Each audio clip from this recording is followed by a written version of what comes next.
Eu gostaria que você só repetisse essa última parte. E assim eu prestei muita atenção. Já chegou aqui também a prefeita Lara Veiga Moura. É isso? Lara Moura.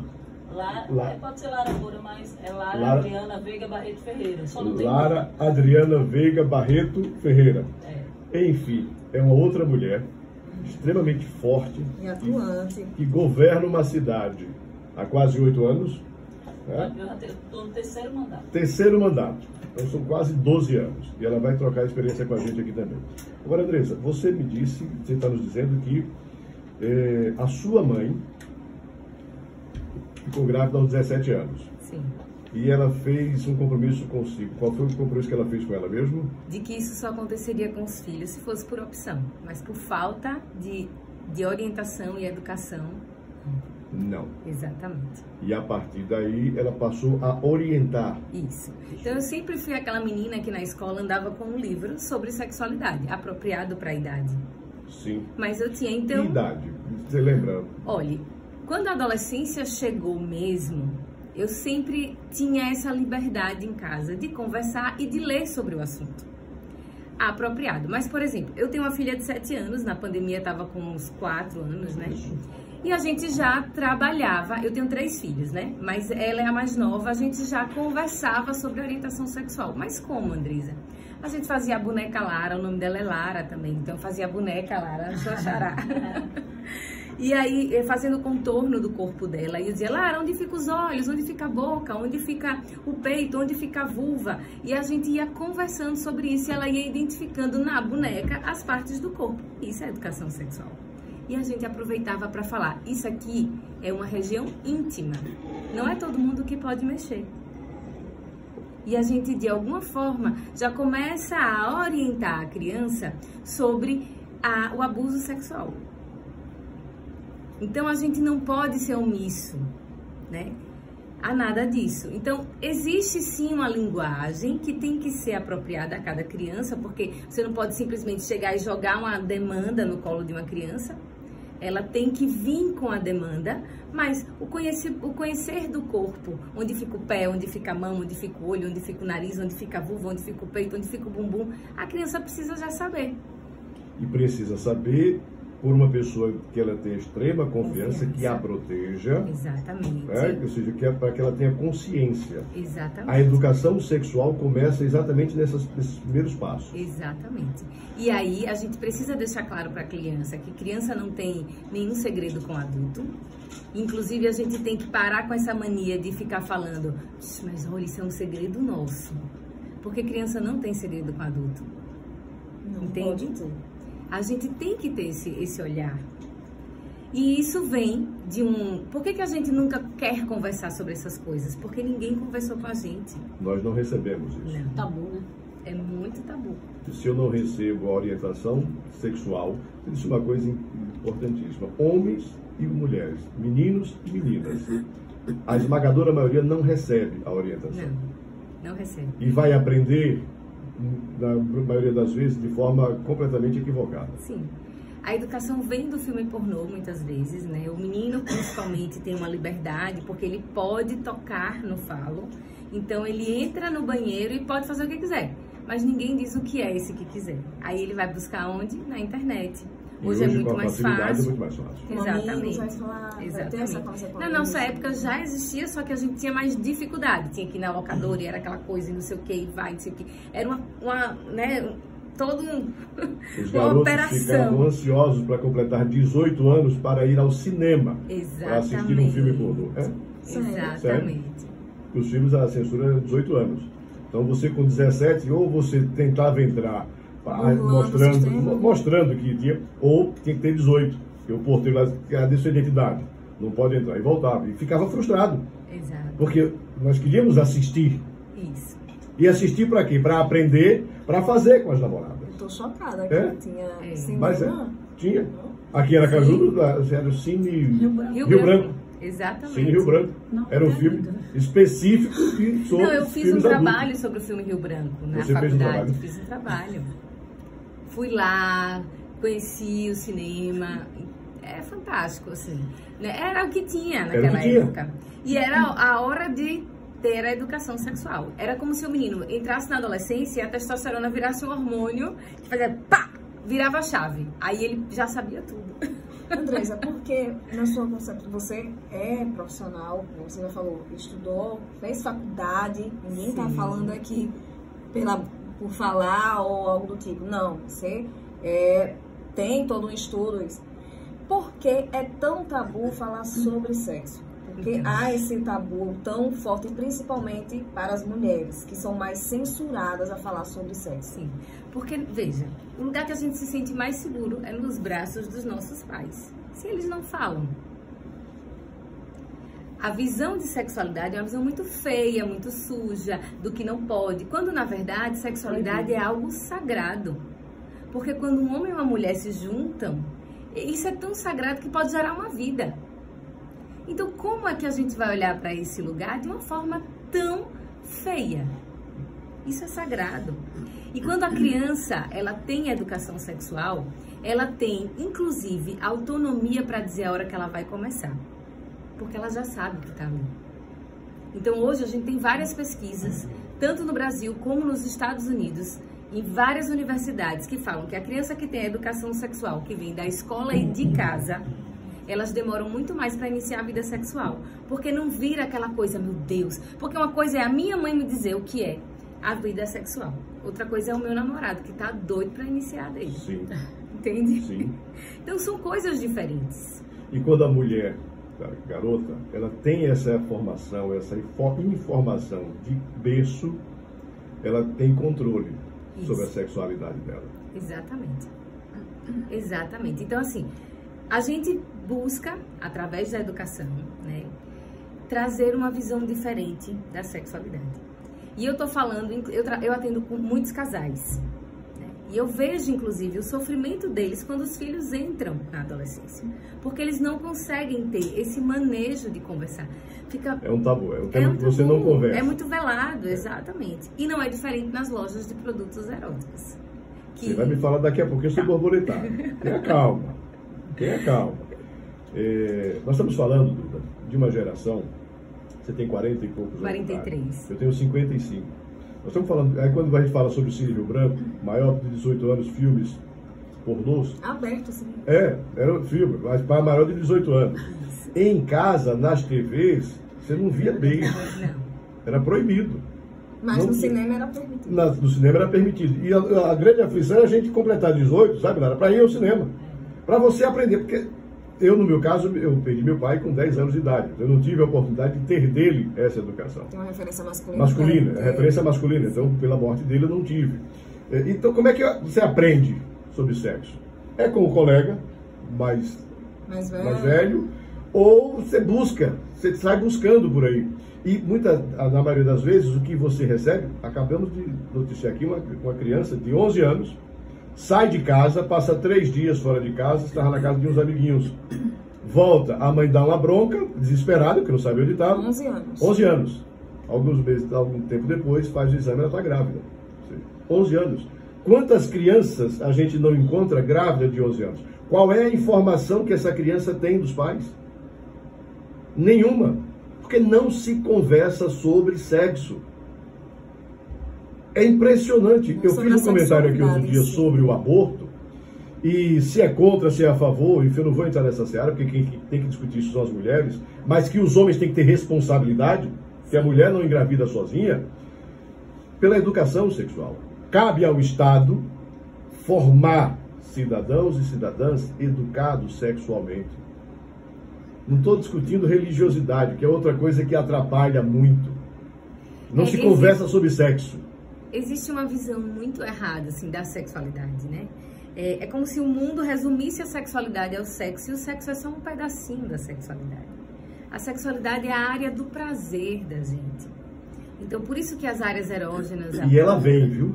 Vem. E ela vem. Ela vem. Ela vem. Crianças, bebês, sentem prazer, não nessa carga.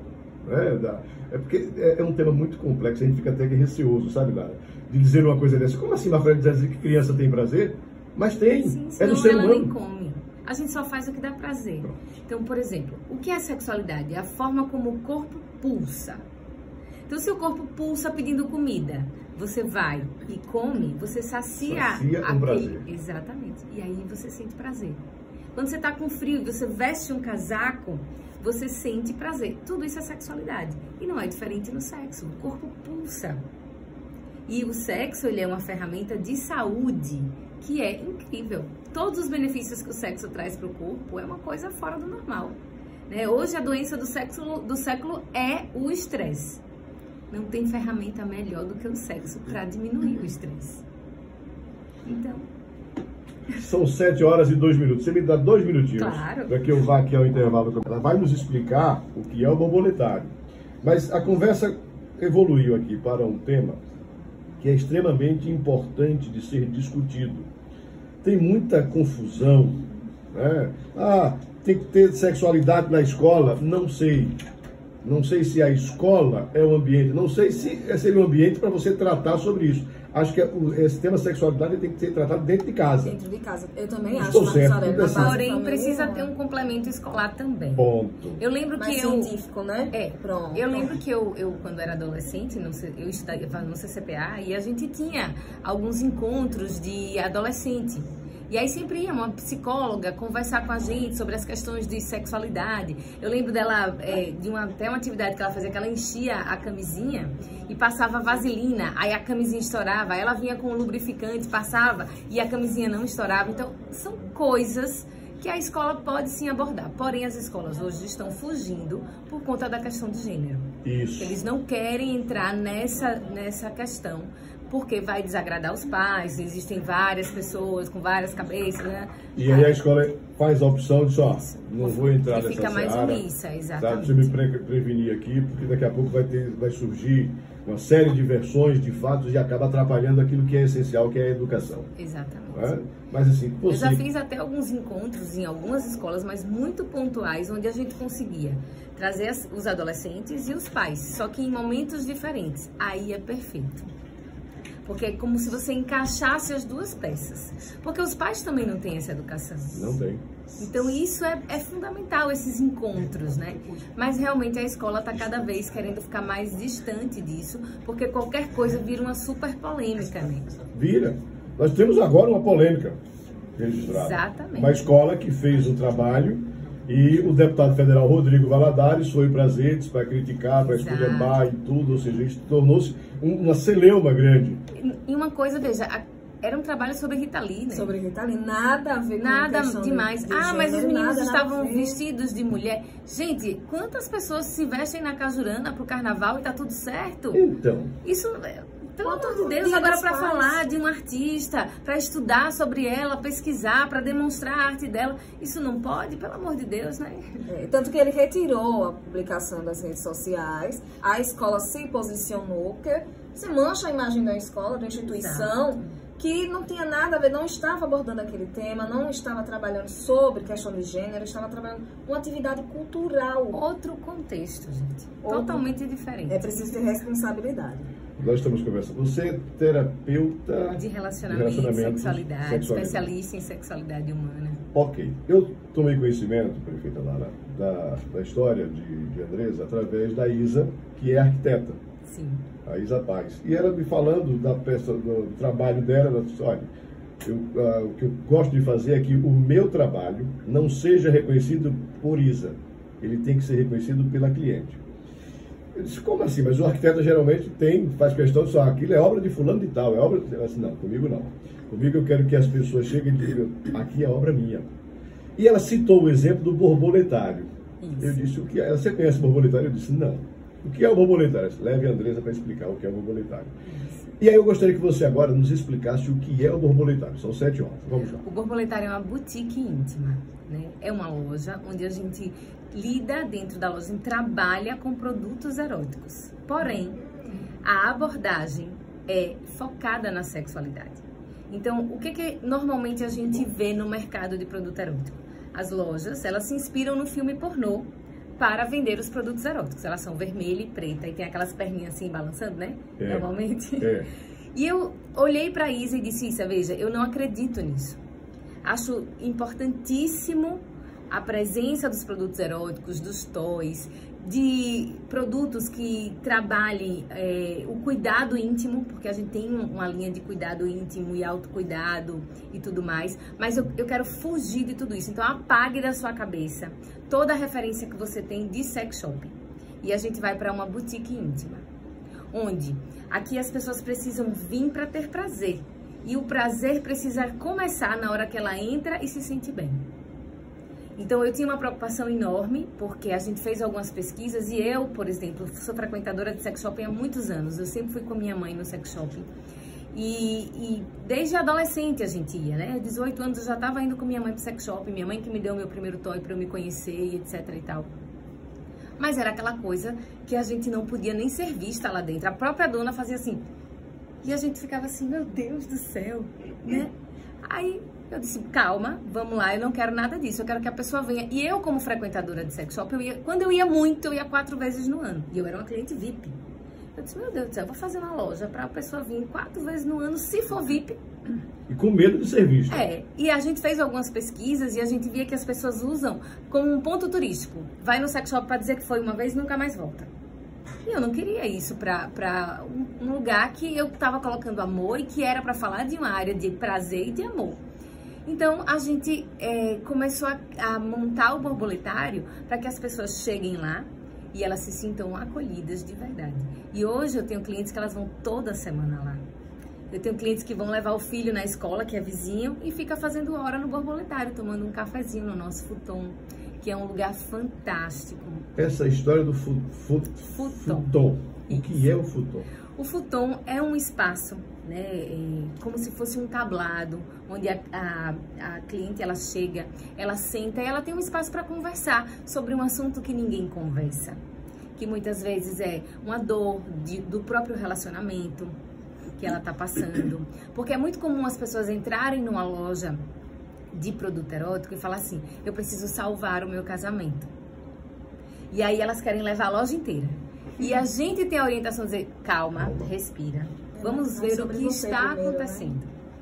Ah, Andresa, eu não tenho libido, eu não tenho desejo sexual pelo meu marido. Então, primeiro, vamos cuidar do seu olhar por você, porque libido está em você. Vamos conversar aqui. Aí a gente senta no futon, toma um café, bate um papo. Claro, eu sou terapeuta de relacionamento e sexualidade. Então, eu ouço isso todos os dias no meu consultório. Que não é na loja, eu quero deixar, né? Porque as pessoas confundem, mas não é na loja. Mas ali é um espaço onde a gente consegue acessar alguma dor e indicar alguma coisa que seja real. Então, às vezes a pessoa quer levar um monte de coisa e calma, comece por um óleo de massagem, para você passar em você, trazer o amor para o seu corpo, antes mesmo de chegar no outro. Né? Comece pelo cuidado do seu corpo. Ou então, não, Andresa, eu estou fazendo um aniversário, queria uma coisa diferente. Então, não adianta levar tudo que na hora você vai ficar confusa. Vamos começar por isso. Depois a gente vem. E aí a pessoa começa a ir toda semana. E ser aos poucos, tendo um resultado real. Sem ser um resultado imediato, que daqui a pouco nem vai dar certo, porque vai estar ali super ansiosa. E o propósito que era melhorar a conexão do relacionamento vai por água abaixo. Então a loja ela traz esse cunho informativo antes de mais nada, e não é fácil inclusive escolher o funcionário para estar lá, né? Porque tem que ter todo um trabalho em cima. Eu lembro que a minha funcionária foi alguém que ela nunca tinha usado produto erótico, mas eu gostei do jeito delicado que ela falava e era exatamente isso que eu precisava. E a gente foi treinando, educando também. Né? Ela começou a experimentar os produtos, porque isso é fundamental. Né? Lá não entra nenhum produto sem a gente provar. Eu tenho o maior cuidado com o que eu coloco lá, porque os produtos eróticos eles vão para uma região que é muito sensível. Então, se você joga um produto que tem um pouquinho de açúcar, você vai deixar a mulher com bastante candidíase. Então a gente tem que ter um olhar para tudo isso que a gente vai colocar ali. Então se tem amor, tem que ter amor em tudo, inclusive no cuidado da escolha do produto, a orientação de como usar. Às vezes, Andresa, eu queria muito usar, mas meu marido ele não consegue que eu leve um toy, ele fica ofendido. Exato. A gente vamos traçar uma estratégia para a gente ir devagarzinho, não adianta chegar goela abaixo. Né? Porque o homem tem a ideia de que quando a mulher usa um aparelho, está substituindo ele. Exatamente. E a masculinidade dele não permite, porque ele foi criado dessa forma. Eu sou macho. Se você está procurando um aparelho é porque eu não estou servindo mais. E não tem nada a ver. Às vezes é sair da rotina, é mudar a forma, descobrir outros prazeres, inclusive. Meu marido chama de auxiliar técnico. Gostei do termo dele. Como é o nome do seu marido? É o Bruno. Bruno, gostei do termo, auxiliar técnico. Você é o técnico, mas tem um auxiliar técnico. Gostei. Exatamente. Já gostei. Duda, tem pergunta aí? Tenho pergunta não. Na verdade, acrescentar, né? A gente está falando sobre o mercado de bem-estar sexual. Exato. E se tem mercado, movimenta a economia. Se movimenta a economia, estamos falando de dinheiro, estamos falando de geração de emprego, estamos falando de geração de renda. Olha, Marcos Aurélio, por ano, até o ano passado, só no ano passado, na verdade, o mercado movimentou 70 bilhões de dólares no mundo. De dólares. No mundo. 70 bilhões de dólares no mundo. E está se trabalhando cada vez mais na vertente do bem-estar sexual. Cada vez mais vem se utilizando muito menos questão de sex shop. Que é mudar, o que a Andressa está nos dizendo aqui, prefeita Lara, é você mudar a visão da prostituição, da pornografia, Isso. da safadeza, Isso. para o bem-estar, a saúde. Casais se perdem ao longo da vida porque não se descobrem. Sem dúvida. E olha que eu vou lhe dizer, eu atendo muitos casais com mais de 60 anos. Com mais de 60 anos. Que é uma idade muito difícil para o relacionamento. Porque, vamos lá, existe a cultura do filme pornô, e olhe qual é o padrão do pornô. A ditadura da pintadura. Perfeito. Você vai chegando nos 60 anos, O você seu já organismo, não consegue mais estar nesse padrão por várias questões. Né? Existem as questões Homens e emocionais, mulheres. homens e mulheres. Os homens a gente Mulheres. sabe. As Isso. mulheres também. A mulher também, porque ela tem a menopausa, um ressecamento, às vezes uma atrofia vaginal. E ela vai precisar de um olhar diferente, vai precisar ser indicada para uma fisioterapia pélvica, assim como o homem também. Mas o padrão é o pornô. Isso. E muitas vezes, quando o homem não se vê nesse padrão do pornô, principalmente o homem, Porque ele foi criado com essa cultura. e ele vai com essa cultura até essa idade e até mais, ele começa a entender, poxa, eu não tenho mais essa ereção. E aí o subconsciente da gente leva ele para um caminho de a crença, todo velho brocha, que são palavras que a gente, são frases que a gente vai você ouvindo. ouve muito também. Exato. Né? E aí ele começa muitas vezes a jogar o problema pra mulher, dizendo, não, você já tá velha. E aí entende que chega uma idade que não tem mais sexo, mas a idade não dessexualiza o indivíduo. Muito pelo contrário. Você recebe casais acima de Sim. 60 anos. E aprendo muito. Quais são com os isso. principais? Esse é o principal. Sempre a demanda vem pela falta do sexo. Porque o sexo, ele não é a coisa mais importante do relacionamento, tá? Mas ele é uma ferramenta de conexão incrível. Então ele faz parte do relacionamento. E ele acaba sendo um termômetro. Então, sempre assim, porque meu marido quer toda hora e eu não quero nunca. Na verdade é mentira, nem o marido quer toda hora e nem ela não quer nunca. O que acontece é que o homem tem que tentar 7 vezes para conseguir um sim, né? São 7 não, dá um sim. Então, sim. A gente brinca, Explica, né? a gente brinca com isso, né? Então ele vai tentar todo dia. E a mulher fica ali, eu tenho que cumprir minha obrigação, porque senão eu vou ser traída. E aí perde o sentido do obrigatório. sexo. Isso. Perde o Perde o prazer. sentido Acabou o sentido. da conquista, mas o sexo, ele é o final da história. Tem um caminho para ser seguido, que é o caminho do beijo de língua, e tem que ser todo dia. E não é um beijinho, é beijo de língua. Quantos beijos de língua vocês já deram hoje? Pois então, vamos começar. Essa semana, quantos beijos de língua? Eu não estou falando da hora do sexo. Quantos beijos de língua? Prestem atenção. E eu tô falando de um beijo de língua que a gente dá em qualquer lugar. Só que quando a gente casa, a gente esquece desses detalhes. Da mensagem, do dizer eu te amo, do ir lá e falar, vou trazer um cafezinho pra você, porque você tá cansado hoje. Da gentileza. A gente tem tanto cuidado no trabalho em dizer, por favor, obrigado, bom dia. Quando chega em casa é, porra, perde logo esse negócio. Entende? E aí a gente perde a gentileza do relacionamento. E aí quantas pessoas entram no meu consultório dizendo, Andressa, mas eu queria que voltasse como era antes. Não volta. Porque antes você era outra pessoa. Agora a gente pode construir algo muito melhor. Vamos? Tá disposto? Então é daqui pra frente. Você consegue a partir disso. Eu não, o casal. Ela fazendo terapia com eles. Porque a gente orienta. Você consegue despertar e a gente casal. vai despertando essas questões, né? Que às vezes o casal ele não precisa de um divórcio, ele precisa de um ajuste. Olha que frase importante. O casal não precisa de um divórcio, ele precisa de um ajuste. Isso saindo, sabe, da fala de uma terapeuta de relacionamento, tem um impacto muito forte. A gente está falando sobre sexualidade, a gente não está falando sobre religião, a gente está falando sobre sexualidade. E a gente ouve isso.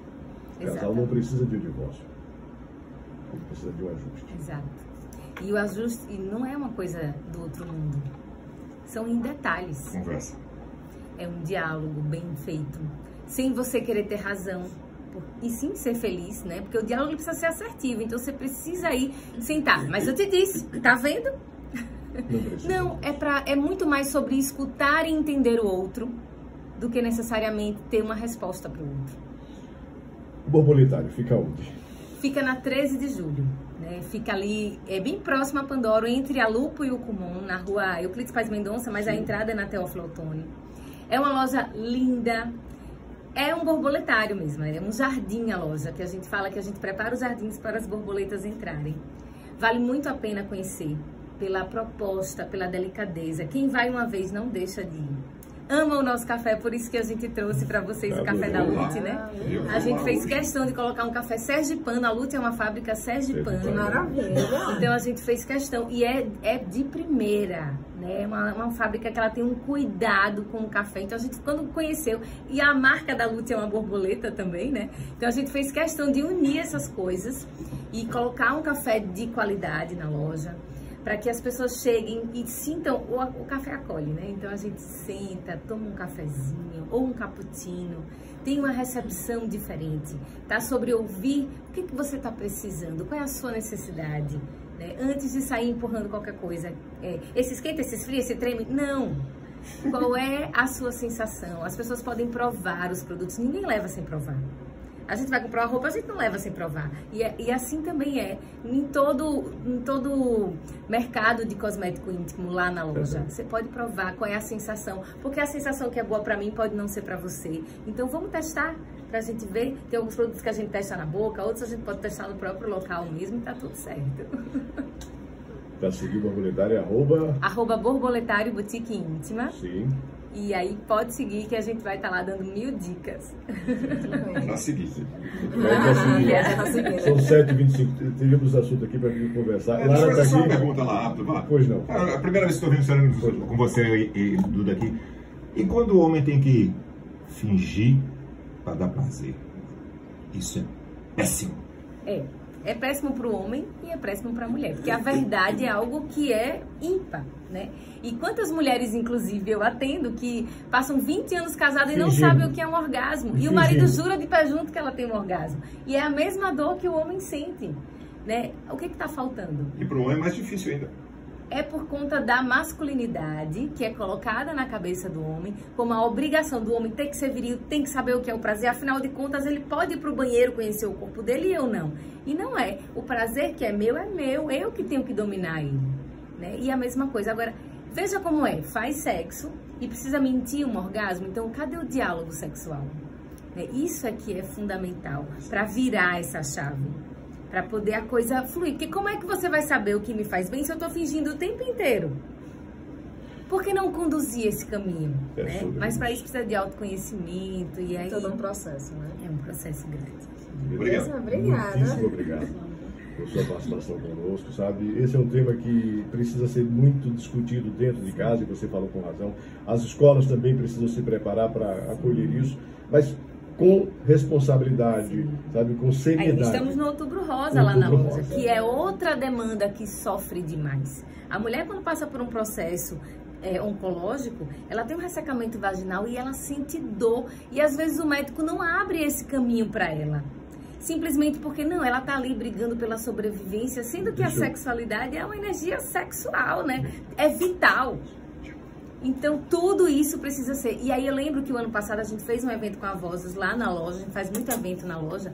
E eu lembro que a gente teve um bate-papo com uma fisioterapeuta pélvica lá na loja também. E aí, a gente trouxe algumas possibilidades da fisioterapia, dos hidratantes vaginais, dos lubrificantes específicos para quem passou por um tratamento oncológico. E elas disseram, meu Deus, eu não acredito que eu estou sofrendo esse tempo todo à toa. Mas, veja, parece que a mulher, quando ela tem um câncer, ela tem que eliminar a sexualidade da vida? Não. Né? Aí isso desconecta os casais. Veja quanto problema pode acontecer aí, quando na verdade ela só está ali na vida, querendo a vida dela. Perfeito. Um beijo grande, obrigado. Obrigada. Muito obrigada, viu? Estou às ordens. Um beijo para todos os ouvintes da Rios. Um beijo, Lara. Beijo, Anne. Beijo.